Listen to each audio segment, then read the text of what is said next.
किसी ने क्या खूब कहा है कि जंगल में जो सीधे होते हैं वो सबसे पहले काटे जाते हैं और जो तिरछे होते हैं वो सदियों तक जंगल में रहते हैं। एक बच्चा अपने पिता के साथ एक जंगल में घूमने के लिए जाता है। वो दूर से देखता है कि एक शेर एक हिरण का शिकार कर रहा है। उस बच्चे के मन में ये दृश्य देखकर एक करुणा का भाव उदय होता है। वो अपने पिता से कहता है, पिताजी, ये हिरण तो कमजोर है और वो शेर उसे खा रहा है। हमें उस हिरण को बचाना चाहिए। ये सुनकर पिता कहते हैं, लेकिन वो शेर भी तो भूखा है। अगर तुम हिरण को बचाओगे तो तुम शेर के लिए बुरे बन जाओगे। तो इस परिस्थिति में तुम क्या कर सकते हो? अब ये बात हम सब के लिए सोचने की है कि एक जगह जहां हम किसी का भला कर रहे होते हैं, दूसरी जगह किसी का नुकसान कर रहे होते हैं। जैसे एक सिक्के के दो पहलू होते हैं, उसी तरह अच्छाई और बुराई के भी दो पहलू होते हैं। तो सवाल यह है कि किसी आदमी को कोई अच्छा काम करना है, अच्छा बनना है, तो वो किस तरह का काम करे जो किसी को आहत न पहुंचाए। तो आज की जो कहानी मैं आपको सुनाने वाला हूं, उसमें आपको कर्मों का पूरा ज्ञान मिलेगा कि असल में कर्म क्या है और अच्छे कर्म क्या होते हैं। इससे पहले कि आप इस कहानी में खो जाएं, इस चैनल को सब्सक्राइब जरूर कर लें। तो चलिए ये कहानी शुरू करते हैं। बात उस समय की है जब गुरुकुल में शिक्षाएं हुआ करती थीं।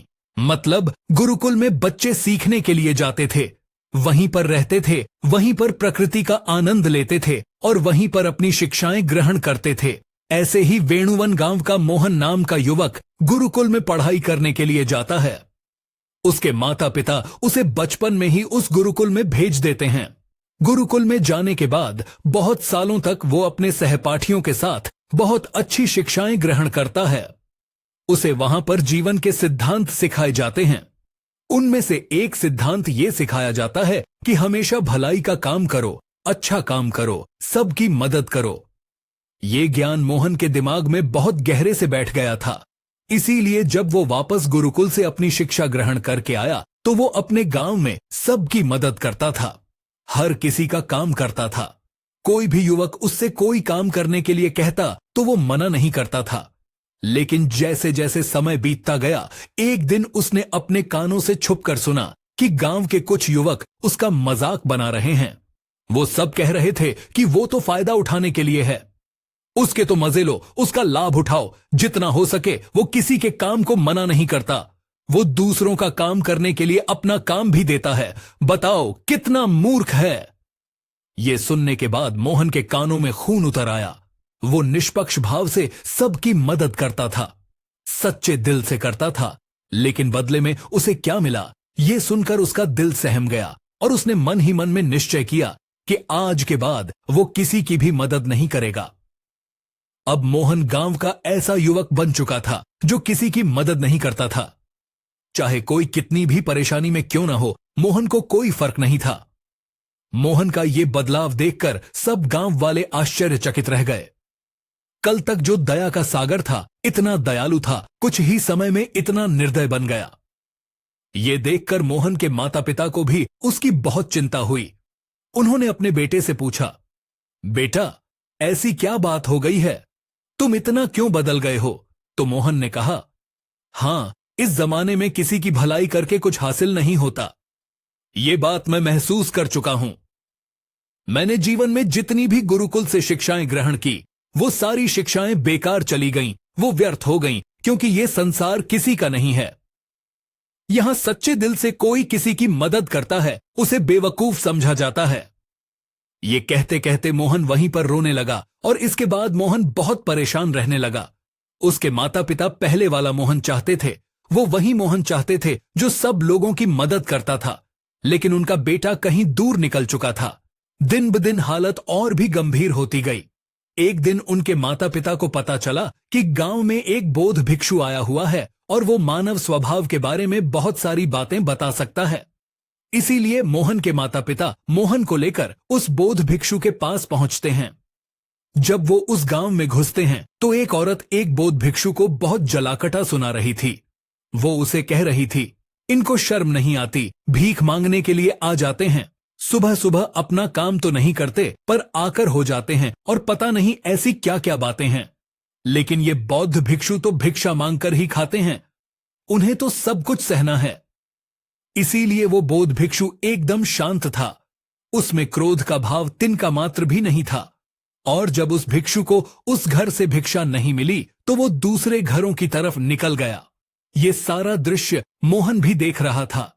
इसके बाद उसके माता पिता कुछ गांव के लोगों से पूछकर उस बौद्ध भिक्षु के ठिकाने पर पहुंचते हैं। वहां पहुंचकर वो देखते हैं कि ये वही भिक्षु था जो गांव से भिक्षा मांगकर वापस लौट आया था, जो गांव में भिक्षा मांग रहा था और जिसे वो औरत जली कटी सुना रही थी। उसे देखने के बाद मोहन और उसके माता पिता ने उसे प्रणाम किया और वो वहीं पर बैठ गए। उसके बाद मोहन के माता पिता ने सारी परिस्थिति उसे बयां की। उन्होंने अपने बेटे का जिक्र करते हुए बताया कि ये हमारा बेटा पहले बहुत दयालु हुआ करता था, सबकी मदद करता था, लेकिन अचानक पता नहीं ऐसा क्या हुआ कि अब ये किसी की मदद नहीं करता। इसके सामने मर भी रहा होता है तब भी ये बिल्कुल उसे पानी भी नहीं पिलाता। ऐसा स्वभाव हो गया है इसका। हम कुछ समझ नहीं पा रहे कि ये बदलाव अचानक से हुआ कैसे। इससे पहले कि वो बौद्ध भिक्षु को जवाब देता, वो औरत जो गांव में उस भिक्षु को जली कटी सुना रही थी, वो अपने बेटे को लेकर वहीं पर पहुंच गई और हाथ जोड़कर उस भिक्षु से प्रार्थना करने लगी। मेरा बेटा बहुत बीमार है, अचानक से इसे बुखार आया है और गांव के लोगों ने बताया कि आप इसकी मदद कर सकते हैं। कृपया करके मेरे बेटे को ठीक कर दीजिए। ये सुनकर वो बौद्ध भिक्षु तुरंत उस बच्चे का उपचार करने में लग जाता है और कुछ ही देर बाद औषधियां देने के बाद वो बच्चा बिल्कुल स्वस्थ हो जाता है। ये सब देखकर वो औरत उसे कुछ भिक्षा देकर प्रणाम करके वापस लौट जाती है। ये सारा दृश्य मोहन भी देख रहा था। मोहन के मन में एक सवाल उठ रहा था और जब वो इसका कोई जवाब नहीं ढूंढ पाया तो उसने उस बौद्ध भिक्षु से पूछा, शायद आपने पहचाना नहीं, ये वही औरत थी जो आपको जली कटी सुना रही थी, जो गांव में आपको भिक्षा देने से मना कर रही थी। शायद आपने उसे पहचाना नहीं तो आप उसकी मदद नहीं करते। ये सुनकर वो बौद्ध भिक्षु मुस्कुराने लगता है। उसके बाद वो बौद्ध भिक्षु मोहन को बताता है, दूसरों की अच्छाई करने से कुछ अवस्थाओं में दुख मिलता है, लेकिन अगर तुम कर्मों का सिद्धांत समझ लेते हो तो अच्छाई और बुराई के सारे भेद तुम्हारे सामने स्पष्ट हो जाएंगे। मैं भली बात ही जानता था कि ये वही औरत है, लेकिन मैंने बिना कोई द्वेष का भाव रखे हुए वही किया जो मेरा कर्तव्य था। जब आप किसी की भलाई या किसी की अच्छाई बिना किसी लालच के करते हो, बिना किसी बदले के करते हो, बिना किसी द्वेष के करते हो, वही अच्छाई होती है। लेकिन अक्सर हम लोग जब किसी की मदद करते हैं तो हमारे मन में यही भावना बन जाती है कि बदले में वो इंसान भी मेरी मदद करे। लेकिन जरूरत पर जब वो हमारी सहायता नहीं करता तो हमें दुख होता है।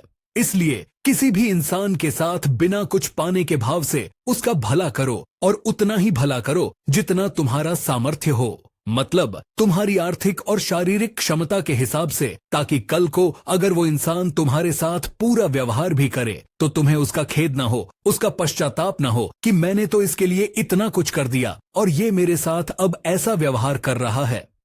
इसीलिए किसी का उतना ही भला करो जिससे तुम आहत न हो। दूसरी बात, किसी दूसरे परिवार के बीच में तुम कभी मत आना। अगर कोई पति पत्नी आपस में रह रहे हैं और वो पति अपनी पत्नी को पीट रहा है और तुम उसे बचाने के लिए पहुंच जाते हो कि तुम उस औरत को क्यों पीट रहे हो, तो ऐसा करना तुम्हें संकट में डाल सकता है, क्योंकि वही औरत जिसकी तुम मदद करने के लिए गए हो वो ये कह सकती है कि ये हमारी आपस की बात है, तुम्हें इससे क्या लेना देना, और इसका तुम्हारे पास कोई जवाब नहीं होगा। इसीलिए दूसरों के फटे में कभी टांग मत हटाना। अगर ऐसी स्थिति पैदा हो जाए, कोई तुमसे मदद मांगे तो दरबारियों तक खबर पहुंचा दो, अदालत उसका फैसला करेगी। तीसरी बात, अपने विवेक का इस्तेमाल करो, अपनी आंखें खोल कर देखो कि किसे वास्तव में मदद की जरूरत है और कौन ढोंग कर रहा है, क्योंकि अक्सर लोग दया का पात्र होने का दिखावा करके आपको बेवकूफ बनाकर आपसे मदद ले लेते हैं, जैसे कि आज के युग में हम बहुत सारी जगहों पर देखते हैं। बस अड्डों पर, रेलवे स्टेशन पर बहुत सारे छोटे छोटे बच्चे भीख मांगते रहते हैं। अब उसमें दो स्थितियां पैदा होती हैं। अगर आप उन्हें भीख देते हो तो आप भीख मांगने को देते हो, और अगर भीख नहीं देते हो तो वो बच्चा शायद आज खाना भी न खा पाए। इसीलिए ऐसी स्थिति में आपको अपने विवेक का इस्तेमाल करना चाहिए। आप उसे पैसे देने की बजाय खाना खिला सकते हो या कुछ किताबें दिला सकते हो। इसीलिए सही तरीके से मदद करने के लिए विवेक का होना बहुत जरूरी है। वरना तो आपके धन का दुरुपयोग ही होगा।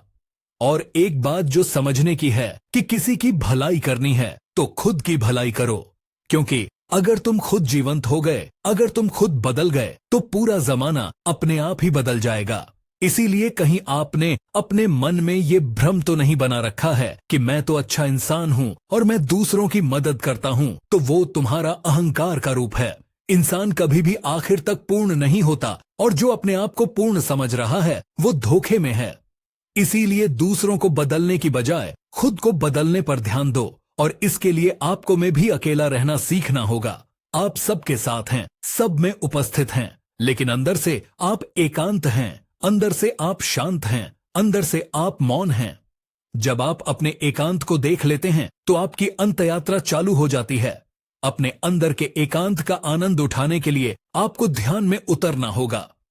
आपको रोजमर्रा की जिंदगी में ध्यान को एक हिस्सा बनाना होगा, ध्यान को वक्त देना होगा। उसके बाद आप पाएंगे कि आपके अंदर के एकांत के समान आनंद इस दुनिया के किसी भोग में नहीं है, किसी वस्तु में नहीं है, किसी वासना में नहीं है। नदी के किनारे हुआ छोटा सा पत्थर भी उस नदी के भाव से कट कट कर बहुत मुलायम हो जाता है। उसमें कोई दरार, कोई कोना नहीं बचता।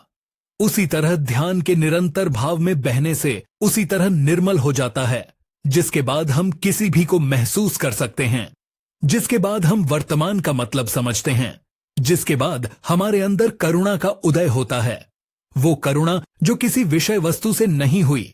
इसलिए दोस्तों, आज से ही अपनी अंत यात्रा चालू कर दें, अपने जीवन के आनंद को पहचानें, क्योंकि इंसान की जिंदगी बहुत छोटी होती है। पता नहीं कब आखिरी सांस आ जाए, तो जीवन के जो पल बचे हैं उन्हें उस परमानंद में बिताओ। तो दोस्तों, कैसी लगी ये कहानी आपको कमेंट सेक्शन में जरूर बताना, और अगर अच्छी लगी तो इस चैनल को सब्सक्राइब जरूर करना। तो मिलते हैं अगली कहानी में, तब तक के लिए अपना ख्याल रखें। Auf your future.